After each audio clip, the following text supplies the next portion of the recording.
Welcome to Fear and Greed Sunday Feature. I'm Michael Thompson. It was a pretty fascinating week in the aviation industry. The annual Skytrax Awards, which are kind of considered the Oscars of the aviation world, I suppose, named Qatar Airways as the world's best airline. Qantas, however, slipped from 17th to 24th, its worst ranking in more than a decade. But there was a bit of good news for another Aussie airline, Rex, which was the only Australian group to actually climb in the rankings. And it reminded me of the interview that Sean Aylmer did with John Sharp back in March of 2021. The Honourable John Sharp AM was at the time the deputy chair of the Rex group. He's now the chair. And he really got stuck in during this interview because this was a time when the industry was changing significantly, with Rex stepping up their operations from regional flights to having 737s flying the Golden Triangle, the Sydney-Melbourne-Brisbane routes that had been dominated by Qantas and by Virgin. And he accused Qantas of acting like a bully for retaliating by moving into Rex's regional routes. It is a terrific chat. I hope you enjoy it.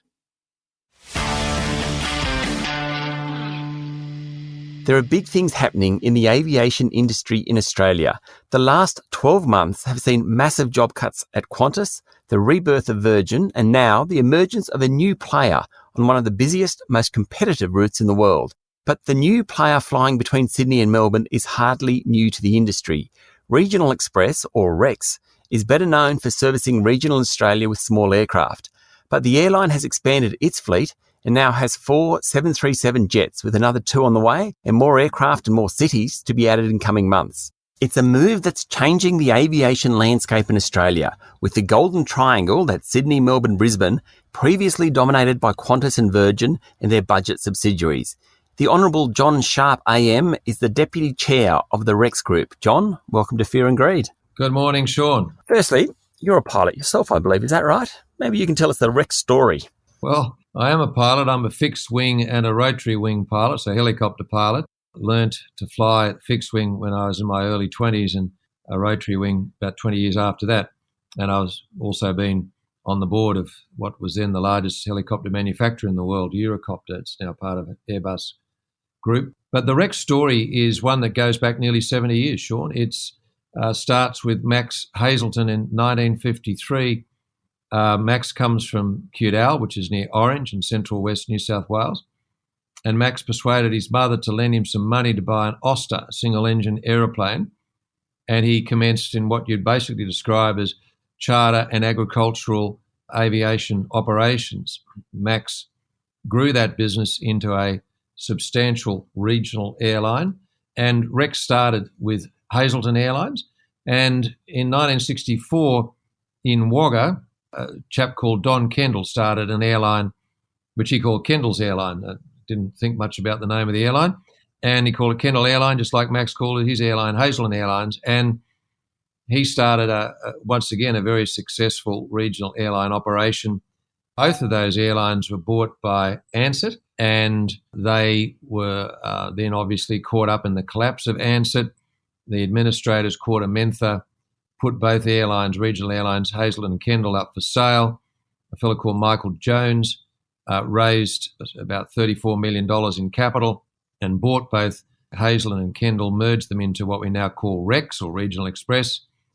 And Regional Express's life began under that banner in 2001. And in 2004, we listed the company. Since then, we've more than doubled the size of the network, the number of passengers, the number of people employed in the company. We have always been profitable from the day the current management took over, which is after the first year of its operation, because Michael Jones, interestingly enough, Sean, sent Rex broke in his first year of operating it, and the airline was about to close down. And so the current chairman, Lim Kim Hai, who is an investor in the first version of Rex, decided to rescue it, put a lot more of his own cash into it, and took over the running of it. He got rid of all the people who were running Rex at the time after the first 12 months of failure. And he got rid of them because he said at the time they obviously don't know how to run an airline, and his good friend pointed out to him, neither does Kim Hai. But he took over the running of the airline, and he's a successful businessman who comes from Singapore, educated in France at the two best universities in France and then did an MBA in Singapore University and then developed his own business. And so the airline since then has operated profitably, and we arrived at the pandemic last year with no debt and a reputation for profit. And just before we get on to the pandemic, I think it's really important that I grew up in Orange and I knew the Hazeltons, and indeed I met Max a few times many years ago, but it was sort of the lifeblood of those regional towns to get to the city, because you could drive 4 hours from Orange, but if you had to be there or you need to go down, for a very short period, a lot of these regional towns totally relied on Hazeltons or Kendalls, and nowadays on Rex. And I think kind of people that live in the city forget just how important those routes are. Well, you're absolutely right, Sean. I mean, if you live in regional Australia, the tyranny of distance is a huge disabling effect on you, your social life, your business life, and even your administrative life and your medical life. These days, everything's centralised into the major capital cities. And in order to access those services, be they medical, the expensive technical equipment that hospitals have and doctors have, you've got to go to the capital cities, or alternatively, the specialists have got to go out to the regions to provide a service into places like Orange, Dubbo, Wagga, Albury, and so forth, and Griffith. And so, they're really an essential part of the infrastructure. I mean, if you live in Broken Hill, it's a 16-hour drive to Sydney. That's your capital city in the state. 16 hours in a car. If you're not well and you're going to Sydney for some hospital admission or some specialist treatment, 16 hours in the car is just too much. And hence the airline service is essential. I mean, just basic little things like pathology tests. I mean, there's no big pathology laboratory in Broken Hill. So all the pathology tests that the doctors, the GPs do in Broken Hill all go on the Rex flight down to Adelaide or Sydney to be tested, and then the results will be sent back. But without that airline service, it's almost impossible to do those things. So, they are an absolutely essential service for people. And the best way you can overcome the tyranny of distance in regional Australia is to have very good, reliable, frequent and affordable, safe regional airline services so that you can do business. If you're living in, Wagga, and you need to do business in Sydney, I mean, Rex provides you with a service that gets you down from Wagga to Sydney by 9 o'clock in the morning. You can hold your meetings and be back in your office in Wagga by 1:30 in the afternoon, having had your meeting in Sydney. So it just makes doing business in regions that much more realistic and possible. So how tough was last year for Rex? Well, it started out really well. We were going really well. The wind was behind us. The sun was shining in our face. Things were looking really good. And then this thing called coronavirus came along. In February, we started to sort of think about it. We had a board meeting in February, and we didn't think the effects of coronavirus would be that significant because our passenger numbers were growing. Everything was looking good, and we didn't see any reaction in passenger numbers to the talk of coronavirus.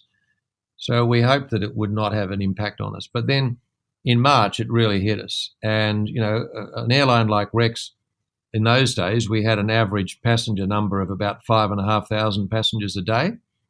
And within 2 weeks, it fell from 5,500 passengers a day to 120.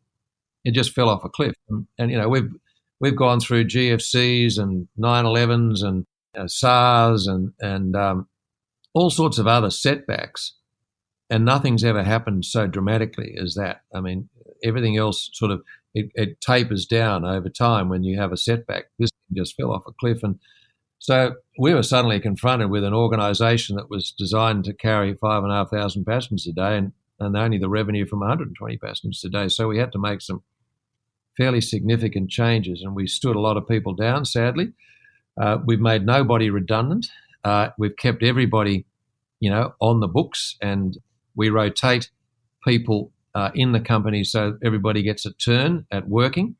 So that if you're a pilot, you effectively do 1 week on and 2 weeks off. So you do 1 week's worth of work in 3, and that's how it's been managed by us. And of course, the other thing that came along in April last year was federal government assistance in a number of forms, and that's been essential in keeping all regional airlines going. I mean, Rex is not the only regional airline in Australia. We're certainly the largest independent regional airline in the country, and we're a listed entity. most of the regional airlines in Australia are, if you like, family businesses, and their only balance sheet is the family home. So, Yeah. the federal government has come forward with a plan that's kept all those regional airlines operating, Rex being one of them. And without that assistance, there would not be a single regional airline in Australia operating today. They would have all shut down, and people in regional Australia would have been left stranded. All the airlines relied on the government assistance package. One thing that Rex did do was rethink how it's going to operate post-pandemic.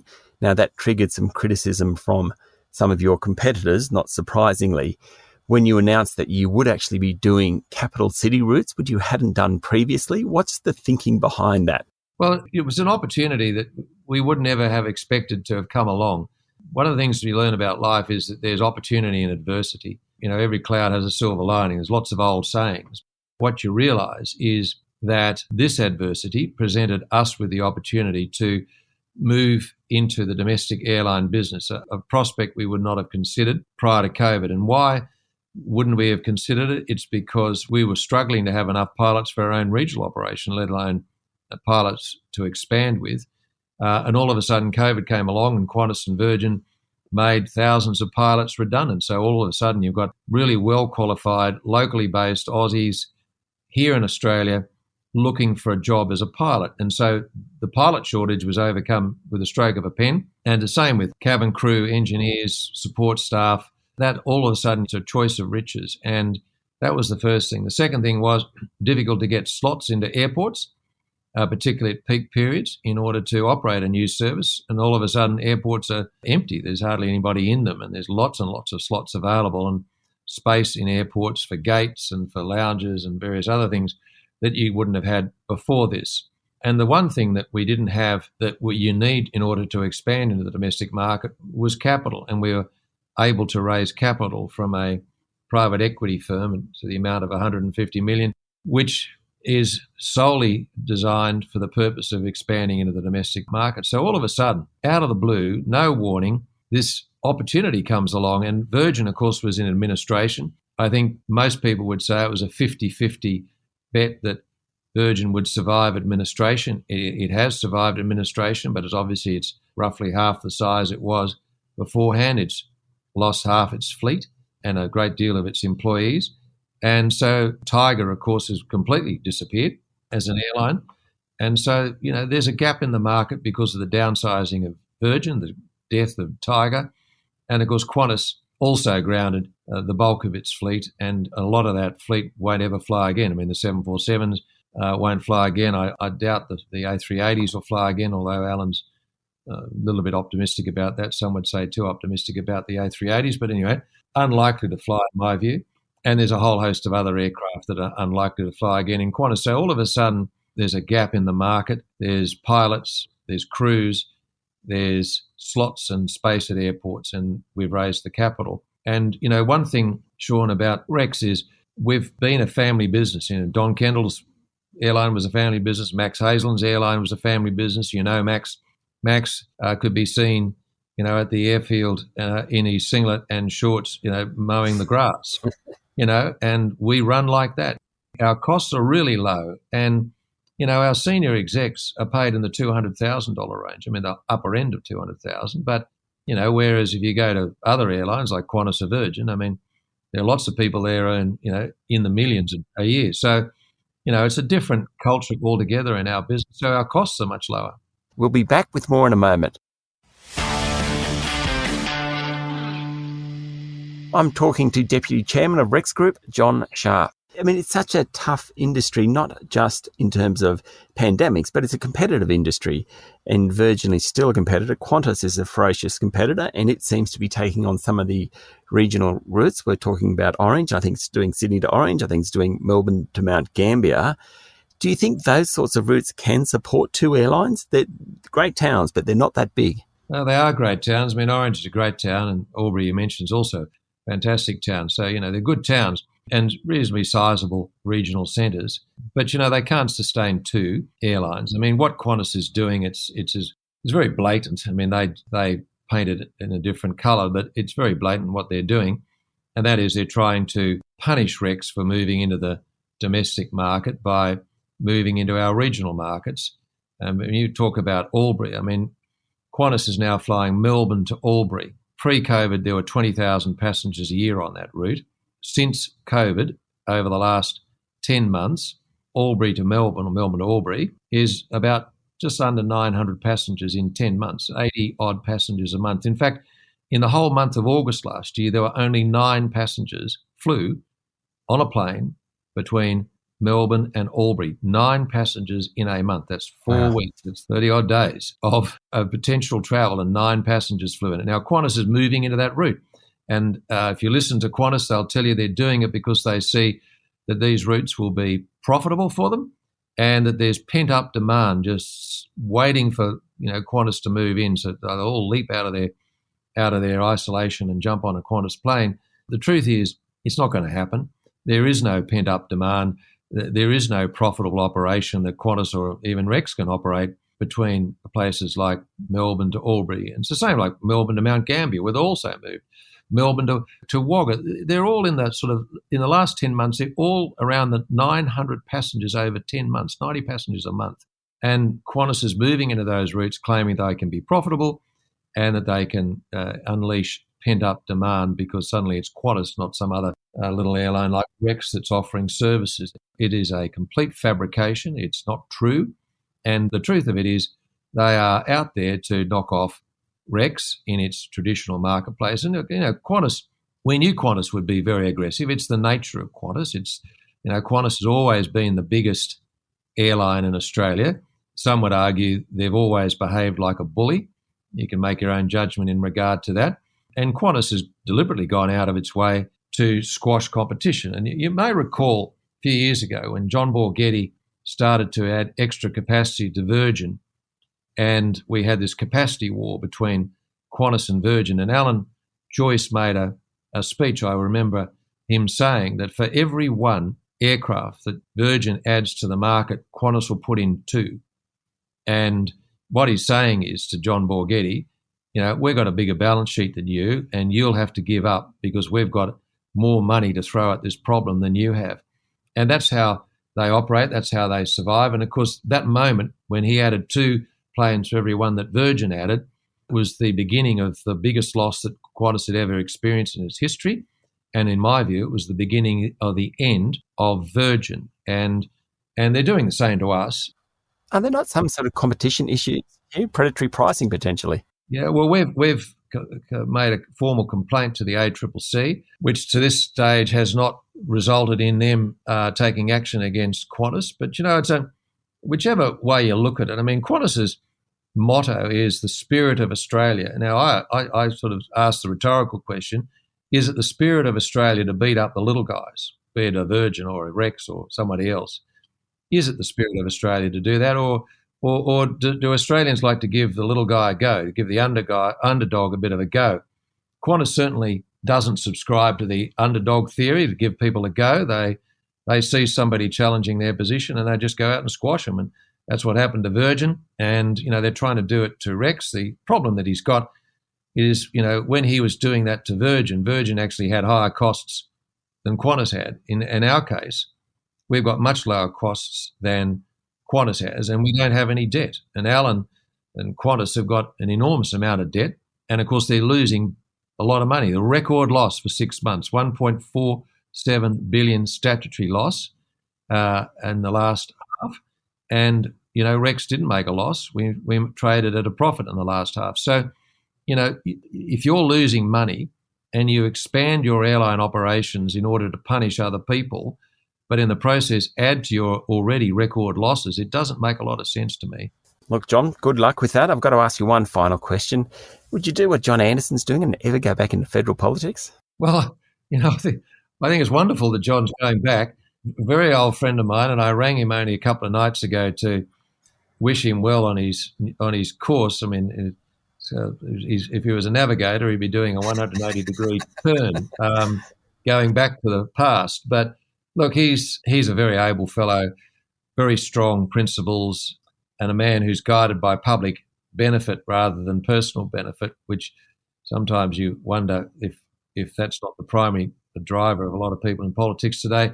So would I go back? No, I don't believe in going backwards. I believe in going forwards. I think you do things in life and you move on. I think life is a series of forward progressions.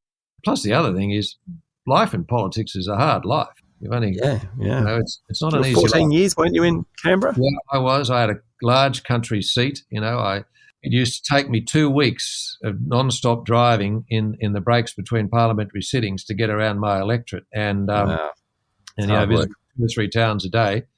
Take me 2 weeks. It's hard work. And that's to say the airline industry is hard work. I mean, getting out of the frying pan into the fire. But I think politics is best done by people a bit younger than me now. And honestly, if you talk to the guys in the game today, they'll tell you the stuff they put up with the social media is just incredible. It's unbelievable what people say. Yeah.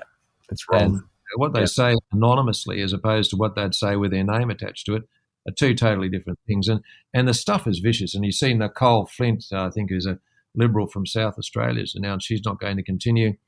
An able person, from what I understand, she's not continuing because of the pressures that she feels from social media. So good question. Why would anybody go in it? But I just wish John Anderson all the very best. And I tell him I'm very grateful that people of his stature and calibre are prepared to stand. Fantastic. John, thanks for talking to Fear and Greed. Oh, thank you very much, Sean, for having me on. That was John Sharp, Deputy Chairman of the Rex Group.